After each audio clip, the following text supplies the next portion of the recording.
আসসালামু আলাইকুম দর্শক। পুলিশ হত্যার তদন্ত আবার হবে, শুধু এইটুক বলা হয়েছে। তদন্তে গভর্নমেন্ট গ্রিন সিগন্যাল দিয়েছে, পুলিশ হত্যার তদন্ত হবে। এখনো মামলাগুলো চালু হয়নি, মামলা হয়নি। তাতে করেই সেই জুলাই মেটিকুলাস ডিজাইনের যেই অংশগুলো, যেগুলো ফুলে ফেপে এক একটা কদবেল হয়েছে, কমলা হয়েছে, যেগুলো সেদিনও হোস্টেলের পাতলা ডাল খেয়ে থাকতো, এখন প্রত্যেকটা গাড়ি বিলাসী জীবন যেমন কাটায়, দেখেন এদের অবস্থা। বিষয় নিয়ে যদি আবার বিতর্ক তৈরি করা হয়, তাহলে জনগণ বাধ্য হবে রাজপথে নামতে। 24-এর গণ অভ্যুত্থান করেছে ছাত্ররা, আবারও শোনা হচ্ছে পুলিশ হত্যার তদন্ত নাকি আবার করা হবে। মীমাংসিত বিষয় নিয়ে যদি আবার বিতর্ক তৈরি করা হয়, তাহলে জনগণ বাধ্য হবে রাজপথে নামতে। 24-এর গণ অভ্যুত্থান করেছে ছাত্ররা, জীবন দিয়েছে সাধারণ মানুষ, কিন্তু তার ফল ভোগ করছে এখন নানান রাজনৈতিক শক্তিরা। এটা শুধু জাতীয় সংসদ হওয়ার জন্য নির্বাচন হয় নাই, এই নির্বাচন হয়েছিল সংস্কার পরিষদ হিসেবে এটাকে কার্যকর করার জন্য। প্রতি রন্ধে রন্ধে মিথ্যা কথা, প্রতি রন্ধে রন্ধে মিথ্যা।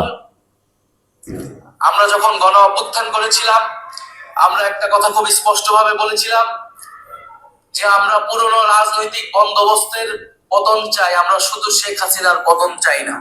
কত বড় মিথ্যা কথা, কত বড় প্রতারণার কথা। আপনারা কেউ শুনেছেন?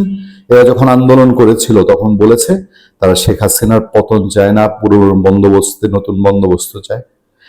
শেখ হাসিনার পতনের কথাটাই বলেছিল কিনা? তারা তো আন্দোলন করেছে কোটা বিরোধী আন্দোলন, এবং এই কোটা বিরোধী আন্দোলন শেষ 5 আগস্টের একদিন আগে তারা সরকার পতনের আন্দোলন, এক দফা আন্দোলনে গিয়েছিল। তারপর কোনোভাবেই বলেছিল যে আমরা নতুন বন্দোবস্তের কথা বলি, নতুন কিছুর কথা বলি। সেই সব তো গেছে। এখন কাঁপুনি ধরেছে হাঁটুর মধ্যে যে পুলিশ হত্যার বিচার হবে এই কথা শুনে। তাদের পিতা, তাদের ডক্টর ইউনূস, তাদের দলের জন্মদাতা, সে 25 জানুয়ারি জারি করা জুলাই অভ্যুত্থান সুরক্ষা ও দায় নির্ধারণ অধ্যাদেশে থানায় হামলাকে বিশৃঙ্খল পরিস্থিতির অপরাধমূলক অপব্যবহার বলা হয়েছে। বিশৃঙ্খল পরিস্থিতির অপরাধমূলক অপব্যবহার। শোনেন, চুরি করলে, খুন করলে একটা চিহ্ন রেখেই যায়। এই দায় মুক্তিতেই ফাঁক রয়ে গেছে। যেখানে এটাকে বলছে বিশৃঙ্খল পরিস্থিতির অপরাধমূলক অপব্যবহার, তার মানে সেখানে সেইটাকে অপরাধমূলক অপব্যবহার বলছে। আইন বিশেষজ্ঞদের মতে এই ধারার মাধ্যমেই পুলিশ হত্যাকারীদের বিচার সম্ভব। এবার দেখেন কাণ্ড। এর আগে নাসিরউদ্দিন পাটোয়ারির অডিও আপনাদের শুনিয়েছিলাম না? নাসিরউদ্দিন পাটোয়ারি তার ছিঁড়েছে, সে আগে ভাগে বলা শুরু করেছে পুলিশ হত্যা আমরা জড়িত না, বিএনপি জড়িত। হ্যাঁ, বাংলাদেশের অপরাধের কত বড় ভয়ঙ্কর মিথ্যা কথা বলে না, এবং এরা তো প্রত্যেকটা আগ বাড়িয়ে ধরা খাচ্ছে। একটা হত্যাকাণ্ড বাংলাদেশে, এবং সেটাকে তারা মীমাংসিত বিষয় বলছে। বাংলাদেশে এতজন পুলিশ পরিবার এখনো নীরবে নিভৃতে কাঁদছে। তারা যে জুলাই হত্যার শিকার হয়েছে বলে ছাত্রদের নামে মায়া কান্না কাঁদছে, এদেরকে তো অনেককেই তাদের লোকজন মেটিকুলাস ডিজাইনের পার্ট হিসেবে তাদেরকে স্নাইপার রাইফেল দিয়ে হত্যা করেছে। এরকম অসংখ্য আলাপ আলোচনা চারদিকে। জুলাইয়ের সেই ইমোশনকে এরা বলি করেছে, এখন বলছে পুলিশ হত্যাকাণ্ডের তদন্ত করা যাবে না, বিচার করা যাবে না। কি অদ্ভুত সাইকোলজি! আবার নতুন বন্দোবস্ত দেখিয়েছে না 18 মাসে দেশটাকে মব জাস্টিস করে। এই নাহিদ ইসলামরা, এই সাজ্জিদ আলম, হাসনাত আবদুল্লাহ, এই নাসিরউদ্দিন পাটোয়ারিরা এখন আফসোস করে আমরা যা ইচ্ছা তাই করে বেরিয়েছি। এটাই মনে হয় স্বাভাবিক।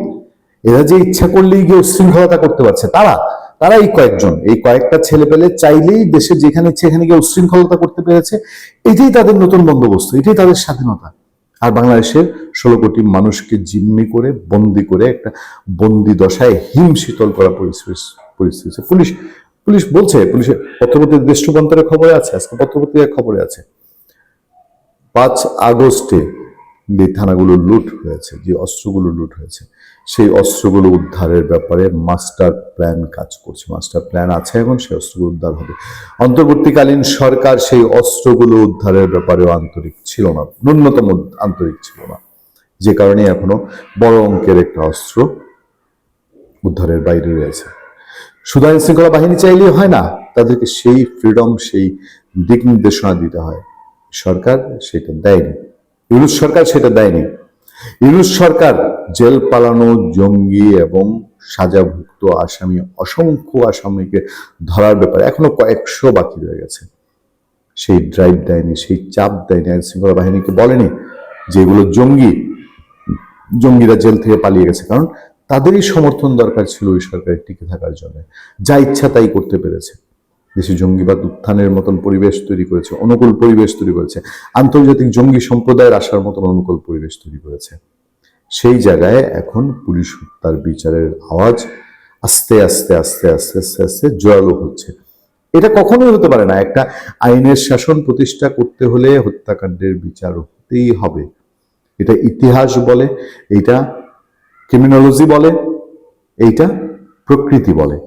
হত্যাকাণ্ড কখনো তামাদি হয়ে যায় না, এবং এই তামাদি হয়নি বলে এখন পুলিশ হত্যা। এবং বাংলাদেশে আমরা বলেছি, আমরা এই এবার যখন পুলিশ হত্যার তদন্ত হবে কথাটা শোনা যাচ্ছে, পত্রপত্রিকায় রিপোর্ট হয়েছে, দেশ রূপান্তর রিপোর্ট করেছে, তার আগে আমরা বলেছি যে বাংলাদেশের পুলিশ বাহিনীর মনোবল যদি ঠিক করতে হয়, তাদেরকে সঠিক নিয়ন্ত্রণে রাখতে হয়, তাহলে 5 আগস্ট ঘিরে যে পুলিশ হত্যাকাণ্ড ঘটেছে, শুধু জুলাইয়ের 18 থেকে আগস্টের 8 তারিখ পর্যন্ত, আপনাদের একটা ফটো কার্ড দেখাই, সেখানে বলা হচ্ছে জাতীয় পার্টির মহাসচিব নাসিরুদ্দিন শামীম হায়দার পাটোয়ারি, তিনি বলছেন যে ডক্টর ইউনূস যে 8 তারিখে এসেছিল দেশে 2024-এর, সে জানতো যে 5 থেকে 8-এর মধ্যে বাংলাদেশে মব হবে, বাংলাদেশে পুলিশ হত্যা করা হবে, এবং সেই সুযোগটা দেওয়ার জন্যই সে 8 তারিখে এসে ক্ষমতা নিয়েছিল। এবং এরপর আবার সে হত্যাকারীদের দায় মুক্তি দিয়ে প্রমাণ করে দিয়েছে ডক্টর